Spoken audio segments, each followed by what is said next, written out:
आपले गैरसमज आहे की मोहीम थांबली म्हणून. आता छोटे-छोटे कार्यवाही आहे. सर्व चुकीचे जरी असेल, शेवटी तो नागरिक आहे किंवा ज्यांची बेघर होणार आहे, त्या सर्व लोकांना एकही रुपये न घेता आपण त्यांचं पुनर्वसन केलं जाणार आहे. नमस्कार, मी उमा शिंदे एडीएनच्या सर्व दर्शकांचं स्वागत करते. दिवाळीच्या निमित्ताने एडीएन डिजिटल दीपावली या सदराखाली आपण विशेष मुलाखत सत्र सध्या सुरू केलं आहे आणि या सत्रात आज आपल्या बरोबर आहेत छत्रपती संभाजीनगरचे महानगरपालिकेचे आयुक्त जी श्रीकांत सर. सर, मी आपला या एडीएनच्या कार्यक्रमामध्ये मनपूर्वक स्वागत करते. सर्वप्रथम थँक्यू. आपण मुलाखतीला सुरुवात करूयात. मी तुम्हाला सर्वप्रथम विचारू इच्छिते की जो संपूर्ण राज्यभर नव्हे तर देशभर ज्या विषय आणि मुद्दा गाजला आहे तो म्हणजे अतिक्रमण हटाव मोहिमेचा. तर ही मोहीम आता आपण पाहतोय की ती थांबलेली आहे सध्या. आणि जेव्हा मोहीम सुरू होती तेव्हा शहरामध्ये अनेक अतिक्रमण हटवण्यात आले, अनेक नागरिकांचे घरही त्यामध्ये पाडण्यात आले. तर मग ही आणि या मोहिमेने अनेक नेतृत्वांनाही जन्म दिलाय, जे आता सध्या आपण पाहतोय. तर मग तुम्ही एकंदरीतच ही मोहीम थांबली तर याबद्दल काय सांगू इच्छिता? आपले गैरसमज आहे की मोहीम थांबली म्हणून. तुम्ही वर्तमानपत्रात बघितलं की काही ठराविक दिवस ज्या वेळेला व्ही-आय-पी मुव्हमेंट असते, की त्यावेळेला पोलीस बंदोबस्त पूर्ण एका ठिकाणी बोलावण्यात आलेले असतात. अदरवाईज रेग्युलरली रोशन गेट असेल, कटकट गेट असेल, तसेच एम-आय-डी-सी एरिया असतील आणि या सर्व भागामध्ये आपण तोडलेलं होतं. आणि काही सणाच्या वेळा सुद्धा म्हणजे एक फेटिगनेस येतं, की ज्यावेळेला एवढा कंटिन्यूअस कार्यवाही करत असताना दररोज आपण कारवाई करत नाही. मध्ये-मध्ये काही लोकांना संधी देतो आणि यापूर्वी जे काही अतिक्रमण तोडली गेली, आता नंतर जे काही तोडायचे काही घरं असतात. त्यापूर्वी आपण घरं कुठेही तोडलेली नाहीये. त्यापूर्वी आपण बरेच जे कमर्शियल एस्टॅब्लिशमेंट्स आहेत आणि रस्त्यावर जे सरकारी रस्त्यावर असलेलं अतिक्रमण आहे, ते आपण काढलं आणि हे अतिक्रमण मोहीम थांबवलेलं नसतं. ते रि रिज्युनेट होतं परत. आणि काही कोर्टचे ऑब्झर्वेशन्स असतात ते फॉलो करायचे असतात आणि बरेच लोकांना थांबले म्हणजे आता जे मोठे प्रमाणावर जे पाडापाडी करायची आहे ते आपण मोठ्या मोठीच्या कारवाई झालेल्या आहेत. आता छोटे छोटे कार्यवाही आहेत आणि ते परत आपण ऑलरेडी सुरू केलेले आहे. ते फार कॉन्सन्ट्रेटेड एफर्ट ते आपण करतो. आता प्रत्येक लोकांना ते नोटिसेस किंवा ते कार्यवाही त्या पद्धतीने सर्व कोर्टची प्रोसिजर फॉलो करून आपण तो काम करत असतो. आणि जवळपास आता बीड बायपास तुम्ही बघितला आणि तसेच जालना रोड बघितला आणि तसेच पडेगाव रोड बघितला. ते मोठ्या प्रमाणावर सर्व आपण निष्कासित केलेलं आहे. आरसूलमध्ये सुद्धा काही गोष्टी राहिलेल्या आहेत. तो आम्ही योग्य वेळेला त्यांना आपण पण काढलं जाणार आहे. बट मोर इम्पॉर्टंटली आपण कधी थांबत नसतो आणि चुकीच्या गोष्टीला आपण कार्यवाही कधी थांबला नाही पाहिजे. माननीय मुख्यमंत्री असतील, माननीय उपमुख्यमंत्री असतील, या गोष्टीच्या सार्वजनिक मध्ये त्यांचं कौतुकही केलेलं आहे. आता आमची फोकस आहे या ठिकाणचा रस्त्याचा निर्माण करण्याकरिता. नक्कीच आपण पाहतोय की आता एकंदरीतच संभाजीनगर मधले रस्ते हे मोकळा श्वास घ्यायला लागले. ट्रॅफिकची समस्या जी सतावत होती ती थोडेफार प्रमाणात आता कमी झालेली पाहायला मिळते.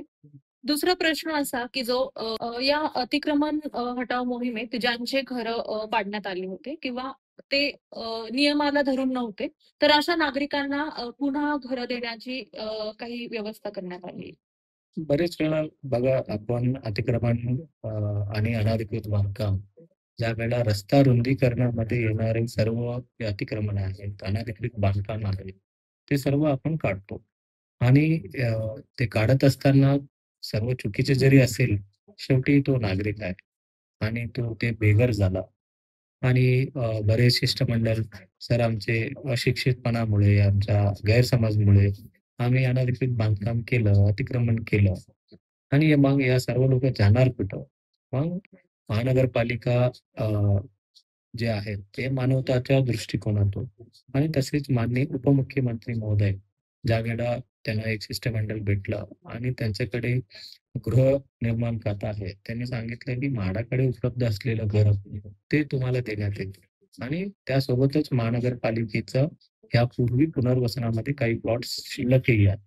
आणि प्रत्येक लोकांना आम्ही ज्यांची गरज जाणार आहे या अतिक्रमण मोहिमेमध्ये किंवा ज्यांची बेघर होणार आहे त्या सर्व लोकांना आपण मोफत ज्यांचा प्लॉटही आपण मोफत दिला जाणार आहे आणि ज्यांचं घर जाणार आहे एक परिवार एक घर एकही रुपये न घेता आपण त्यांचं पुनर्वसन केलं जाणार आहे आणि विशेष करून ज्यांचा प्लॉट मिळणार आहे त्यांना 2.5 लाख रुपये आपण रमाई आवास योजना किंवा पी-एम-ए-वाय आवास योजनेअंतर्गत त्याला दिले जातात. नक्कीच. अत्यंत स्तुत्य असा पाऊल महानगरपालिकेच्या आयुक्तांच्या वतीने उचलण्यात आले. त्याबद्दल सर तुमचे आभार. आणि वळूयात पुढच्या प्रश्नाकडे. पाणी हा सर्वांच्या जवळचा प्रश्न असतो. प्रत्येक काम करण्यासाठी आवश्यकता असणारा घटक तो आहे. तर जायकवाडी एवढं मोठं धरणही आपल्या उशाला असून बऱ्याच ठिकाणी शहरात मागील काही काळापर्यंत पिण्याचं पाणी उपलब्ध नव्हतं होत. तर त्यासाठी काय नियोजन मनपाच्या वतीनं करण्यात आलं आहे? आत्ताच परवाच्या दिवशी तुम्ही जायकवाडी धरणाच्या तिथे जवळपास शहराला आणि 34 गावांना पाणी पुरवठा होईल अशी जी पाईपलाईनची व्यवस्था आहे, तर त्याबद्दल अधिक काय अधिक माहिती काय आहे त्याबद्दल?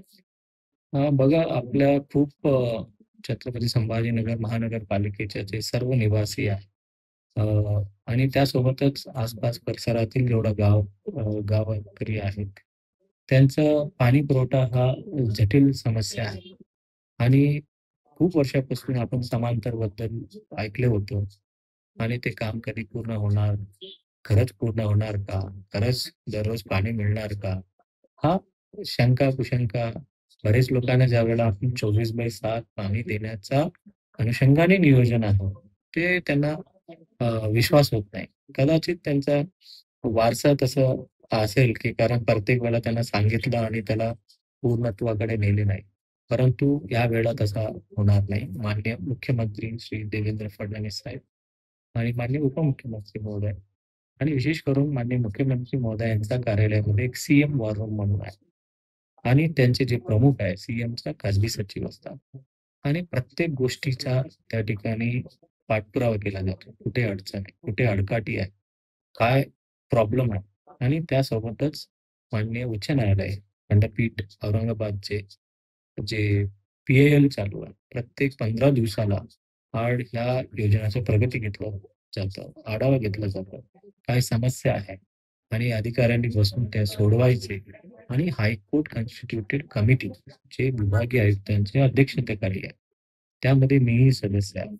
सो या सर्व योजनाच्या पूर्णत्वाकडे या सर्व लोकांचा फार मोठा वाटचाल आहे आणि विशेष करून माननीय मुख्यमंत्री याची देखरेखही करतात आणि 1 महिन्यापूर्वी त्याचा पहिला पुष्प जसं गणपतीच्या आगमनाच्या वेळेस 26 एम-एल-डीच्या वॉटर ट्रीटमेंट प्लांटचाही लोकार्पण झाला.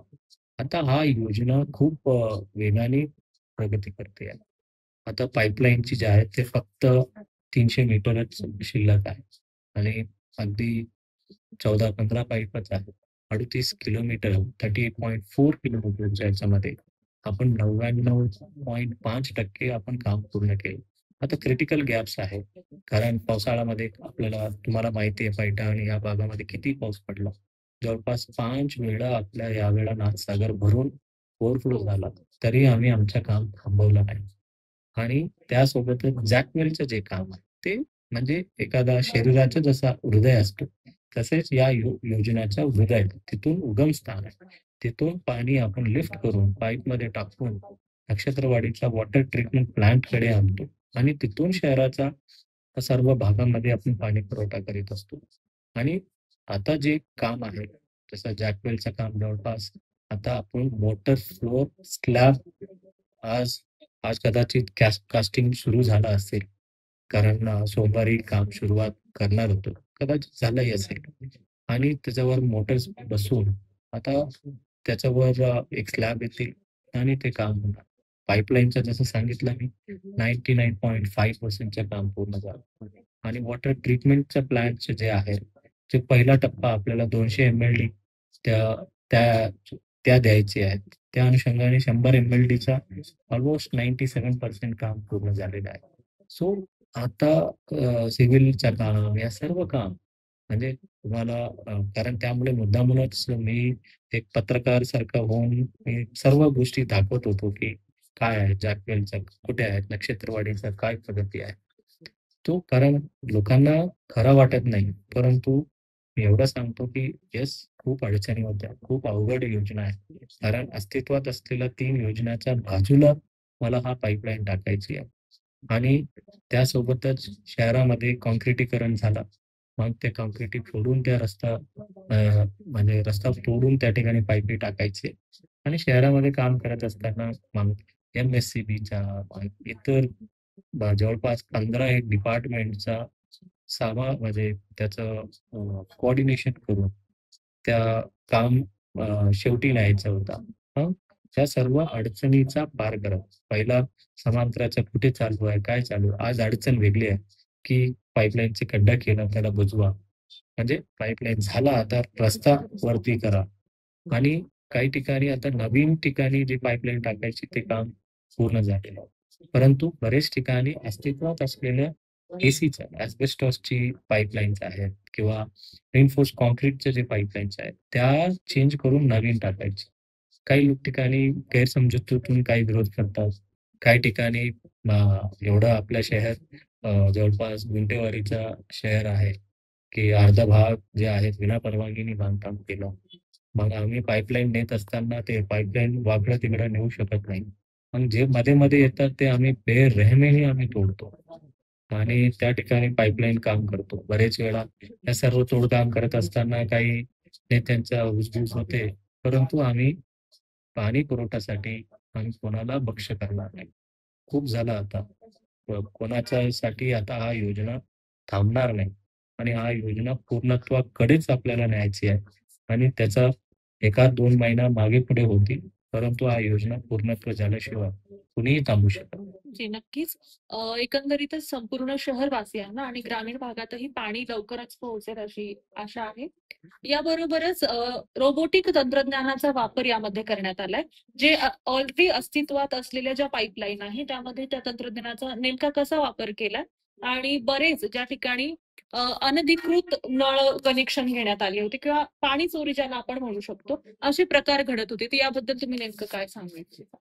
बरेच वेळा आपण छत्रपती संभाजीनगर महानगरपालिकामध्ये काम करीत असताना प्रत्येक क्षेत्रामध्ये कशा पद्धतीने आधुनिक तंत्रज्ञान कसे वापर करायचा, त्यामध्ये आर्टिफिशियल इंटेलिजन्स असेल, रोबोटिक्स असेल आणि त्यासोबतच लेटेस्ट डिजिटल टेक्नॉलॉजीज आहे. त्या सर्व गोष्टी आपण वापर करतो. विशेष करून ज्यावेळेला आमच्याकडे तक्रारी पाणी पुरवठ्यामध्ये मोठ्या प्रमाणावर कमी दाबाचा किंवा ड्रेनेज मिश्रितचं पाणी किंवा पाणीच येत नाही. असे हे ज्यावेळेला समस्या आमच्याकडे येतात, त्यावेळेला आम्ही त्याच्यामध्ये एक सॉलिनस कंपनी आहे. त्याचा एक रोबोट आहे. ते छोट्याशा गाडीसारखा असतो आणि मग ते पाईपलाईनमध्ये आत जाऊन कुठे एक्झॅक्टली लीकेज कुठे आहे आणि ड्रेनेज मिश्रित का पाणी येतो? कारण हे जुने शहर आहे. जुन्या शहरामध्ये बरेच लाईन्स इकडून-तिकडून गेलेले असतात. बरेच वेळा पाणीच्या लाईनवर चोऱ्या करून ते पाईपलाईन करीत असतात. मग त्यामुळे आता चोरी करतात फक्त 1 लिटर, त्याच्यामुळे वाया जातो 100 लिटर आणि त्यामध्ये ड्रेनेज मिश्रित होतो. आणि आम्हाला ज्यावेळेला हे कारण जसं आपल्या पोटात आतड्यामध्ये काय आहे, आपल्याला माहिती नाही. But when you do endoscopy you get to know. तसेच आपल्या महापालिकेचा या जे एंडोबोट आहे, it is like endoscopy plus robot. हा तंत्रज्ञान कदाचित पूर्ण महाराष्ट्रामध्ये क्वचितच महापालिकामध्ये हा वापर करतात. म्हणून आम्ही पण हा वापर करून लोकांच्या समस्या झटपट त्याला सॉल्व्ह करण्याच्या अनुषंगाने आपण आधुनिक तंत्रज्ञान वापर करतो. नागरिकांच्या समस्या सोडवण्यासाठी पारंपरिक प्लस आधुनिक जे काही साहित्य सध्या उपलब्ध आहे आणि तंत्रज्ञान उपलब्ध आहे त्याचा अत्यंत पुरेपूर वापर संभाजीनगर महानगरपालिकेच्या वतीनं करण्यात येतोय.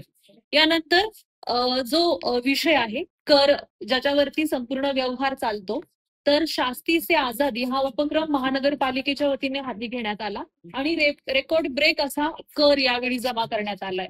तर याची संकल्पना नेमकी कशी सुचली हे मला जाणून घ्यायला आवडेल. ज्यावेळेला गेल्या 2-2.5 वर्षापासून काम करीत असताना अ, आणि त्यामध्ये बरेच ज्यावेळेला एखादा कर भरत असताना नागरिकांकडे विविध समस्या असतात. कधी काही लोकांनी आम्हाला सेवा मिळत नाही म्हणून कर भरायची नाही. कधी-कधी त्याच्याकडे आर्थिक परिस्थिती बिकट असते म्हणून कर भरत नाही. कधी-कधी आमच्या लोकं पोहोचले नाही किंवा तुम्ही भरण्यासाठी फक्त महापालिकेमध्ये येऊन कशाला भरायचे? माझे दिवस वाया जातो.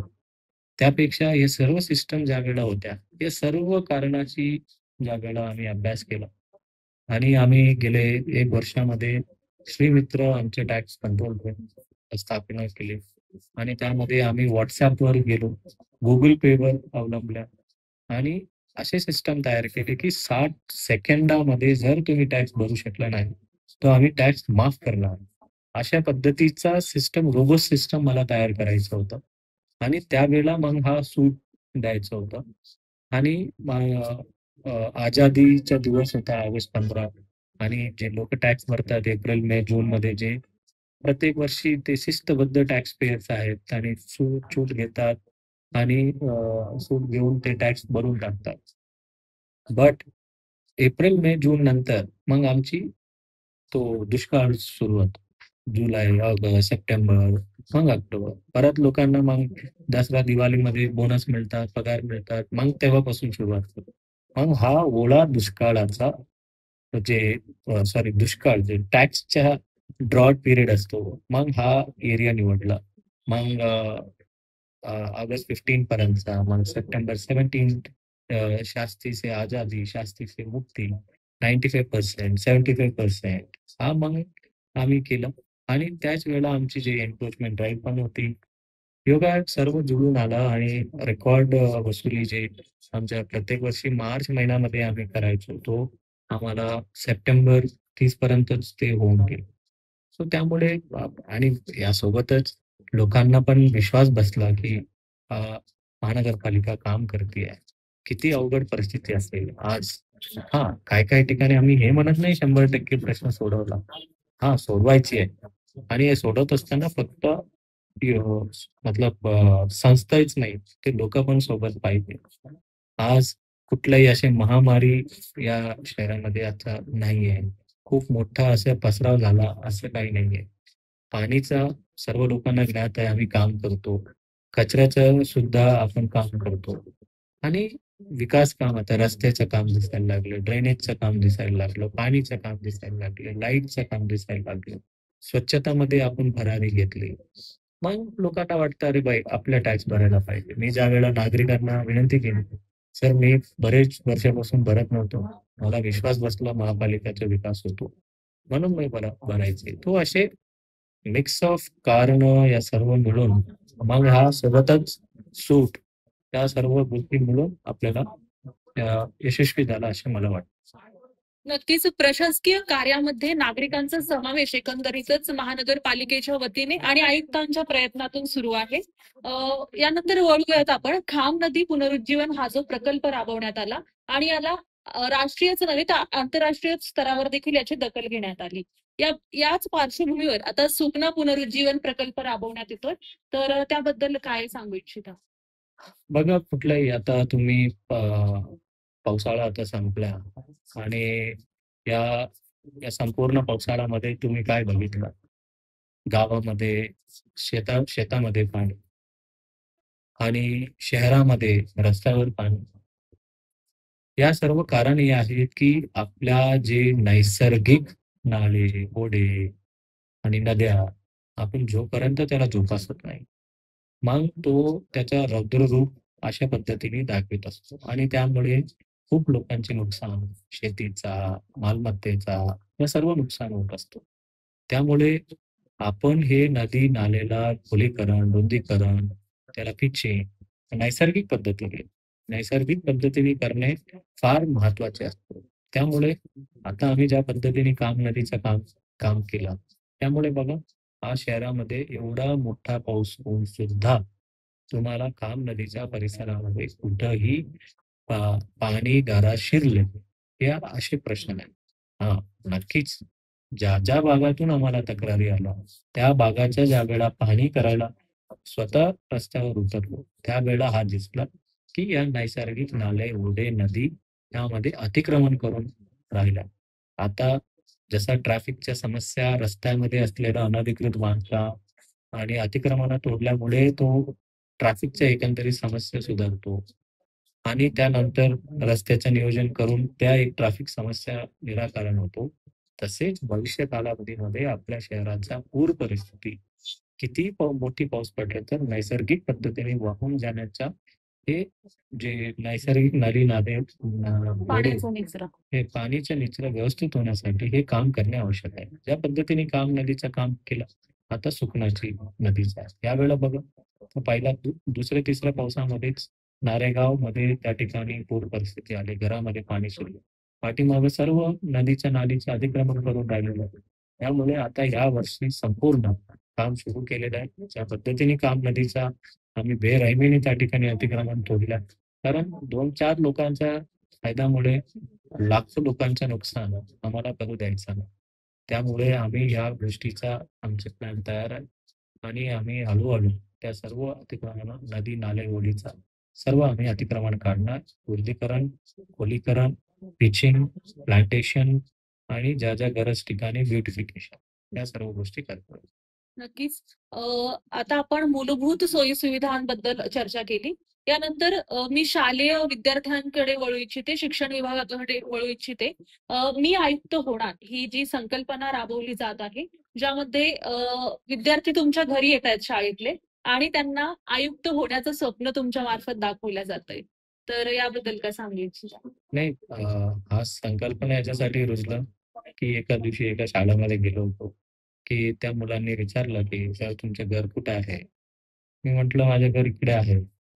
तो कसे असतो? काय असतो? त्याचा एक वैचारिक प्रश्न पडला त्याला. अ, एक मग त्यानंतर सुचलं बाबा हे घर काय माझ्या बापाने दिलेलं नाहीये. मला एक मेहनत करून परीक्षा देऊन आलेला आहे आणि याचा खरा वारसदार जे शिक्षण चांगलं करणार आहे, त्यांचा चांगला अभ्यास होणार आहे, UPSC परीक्षा झाला, मग तो IAS झाला आणि ते होणार आहे. आणि एकतरी त्यांना एक बघू तरी द्या.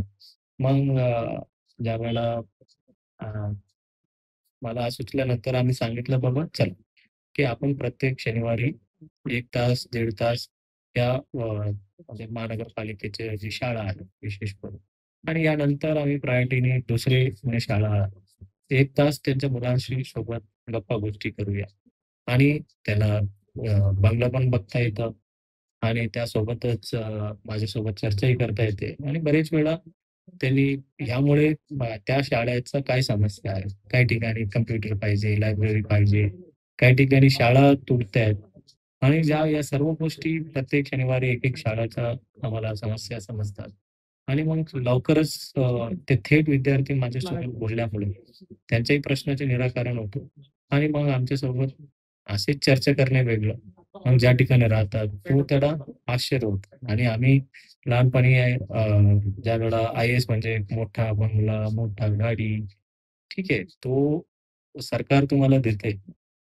परंतु फार महत्त्वाची आहे त्याच्यासोबत बदल घडवण्याचा एक अधिकार देते. तो एक अ, दिसणारे आकर्षण ज्या काही गोष्टी असतात, त्या गोष्टी तिथंच चर्चा होणे गरजेचं आहे. म्हणून आम्ही ह्या संकल्पना सुचली आणि आणि संकल्पना प्रत्येक शनिवारी आम्ही करतो. जी, नक्कीच. यानंतर राज्यभरामध्ये जो पॅटर्न सध्या गाजतोय, तो म्हणजे जो विद्यार्थी गैरहजर असतात शाळेमध्ये. तर अकोला महानगरपालिकेच्या वतीने देखील इथे येऊन त्या संदर्भात अभ्यास करण्यात आलाय. तर तो नेमका विषय काय आहे? बरेच वेळा बघा लहानपणी जर मी शाळेला गेलो नाही, तो मास्तर घरी यायचा. परंतु अलीकडे तो सर्व विसरून गेला. डिजिटल युगामध्ये त्या सर्व गोष्टी आलं तर आला, नाही आलं तर नाही आला. आणि खाजगी शाळामध्ये काही वेळा पेरेंट्स टीचर मीटिंग वगैरे, वगैरे असतो. आणि महानगरपालिका शाळामध्ये नाही आला तर नाही आला आता. असे होता कामा नये. आणि आता प्रत्येक विद्यार्थ्यांचा दररोज येतो का? नाही येतो. नाही आला तर का नाही आला? याचा विचार-विनिमय झाला पाहिजे. याचा एक चांगला कंट्रोल रूम असायला पाहिजे. आणि त्या कंट्रोल रूममध्ये काउन्सिलर्स असला पाहिजे. कारण विविध समस्या आहेत. आपल्याकडे येणारे मुलं कोणी धुणी-भांडी करणारे आणि चाइल्ड लेबरमध्ये, कधी चाइल्ड मॅरेजेस आणि कधी-कधी लहान मुलींना ते मेन्स्ट्रुअल एज्युकेशन नसतं. मग ते एज्युकेशन म्हणजे मेन्स्ट्रुअल सायकल सुरू झालं तर मग ते शाळाच येणे सोडून देते. मग असे विविध प्रश्न होतात. मग ह्या एक सावित्री कंट्रोल रूम आम्ही स्थापना केला. त्यामध्ये काउन्सिलर्स ठेवला आणि मग आपल्या शिक्षकांना फोन करायला लावला आणि दरवेळेला ते एक ठराविक प्रोटोकॉलमध्ये फोन करतात. त्यामुळे बरेच माझे विद्यार्थी जे शाळेला न येणारे मुलं, आता आई-वडिलांना समजावून सांगणे, चाइल्ड मॅरेज करणं ते रोखणे, मेन्स्ट्रुअल सायकलला त्यांना पॅड, सॅनिटरी पॅड देऊन एज्युकेट करणे, या सर्व गोष्टीमुळे एक चांगला बदल या सावित्री कंट्रोल रूम आणि स्मार्ट क्यूब ॲपमध्ये बदलले. जी नक्कीच. आता आपण मूलभूत सुविधा, शिक्षण या सर्व गोष्टींबद्दल बोललोय. तर सफारी पार्क नेमका कधीपर्यंत नागरिकांना पाहायला मिळेल? सफारी पार्क नाही आहे, तो झूलॉजिकल पार्क आहे. तो झूलॉजिकल पार्कमध्ये आपल्या ते काम पण अंतिम टप्प्यामध्येच आहे. कारण त्या कामामध्ये सुद्धा बरेच अतिक्रमणं, अडचणी त्या सर्व होत्या. त्या सर्व दूर करून आता जवळपास 95% काम पूर्ण झालेलं आहे. आता ते केजेसचं काम चालू आहे आणि त्यानंतर आता प्लांटेशनचं काम सुरुवात होईल आणि जसं झूलॉजिकल पार्क ऑफ इंडियाची त्याचे झूलॉजिकल डिपार्टमेंट आहे भारत सरकारचे, त्यांना परवानगी घेऊन आपण शिफ्ट केलं जाणार आहे आणि त्यालाही जास्त दिवस जास्त महिना लागणार नाही आणि आम्ही प्रयत्न करतो की सिव्हिल वर्क आणि सर्व वर्क काम जे आहे अगदी 3-4 महिन्यामध्ये पूर्ण करण्याचा प्रयत्न. की नक्कीच. शेवटी मी जाता विचारू इच्छिते की पुढील वर्षासाठी महानगरपालिका आयुक्तांचं छत्रपती संभाजीनगरकरांसाठी आणि सिटीसाठी नेमकं काय विजन आहे आणि दिवाळीच्या शुभेच्छा काय देऊ इच्छिता? सर्व एडियन न्यूजचे सर्व श्रोत्यांना मी जे श्रीकांत आयुक्त तथा प्रशासक छत्रपती संभाजीनगर महानगरपालिकाच्या वतीने सर्वांना दिवाळीच्या खूप खूप हार्दिक शुभेच्छा. पुढच्या दिवाळीपर्यंत आपल्या शहरामध्ये बरेच गोष्टी बदललेल्या आपल्याला दिसणार आहे. एकंदरीत आपल्या सेप्टिक टँक मुक्तीच्या स्वप्नाकडे असतील आणि तसेच प्रत्येक घरापर्यंत पाणी देण्याचं स्वप्न असतील आणि त्यानंतर जे अतिक्रमण हटाव झाल्यानंतर त्या ठिकाणी रस्त्याच्या बांधकामाच्या सुरुवात त्या ठिकाणी मग तसेच झूलॉजिकल पार्कचे असेल आणि त्यासोबतच होपफुली तोपर्यंत एक नवीन आपल्या आपण निवडलेल्या लोकप्रतिनिधींचा त्या ठिकाणी महानगरपालिकेमध्ये परत आफ्टर 5 इयर्स त्या ठिकाणी होतील आणि नक्कीच आपल्या संकल्पनेतील छत्रपती संभाजीनगर करण्यामध्ये महानगरपालिका 100% कटिबद्ध आहे. एवढंच या ठिकाणी सांगतो. जय हिंद, जय महाराष्ट्र. आपल्या बरोबर आपण आता संवाद साधला आहे महानगरपालिकेचे आयुक्त जी श्रीकांत यांच्याशी. सर, आपलं मनपूर्वक आभार एडियनच्या दर्शकांना आणि एडियनना मौल्यवान वेळ दिल्याबद्दल. या सदरात आपण अजून काही मान्यवरांच्या मुलाखती घेऊन येणार आहोत. तोपर्यंत पाहत रहा एडियन न्यूज.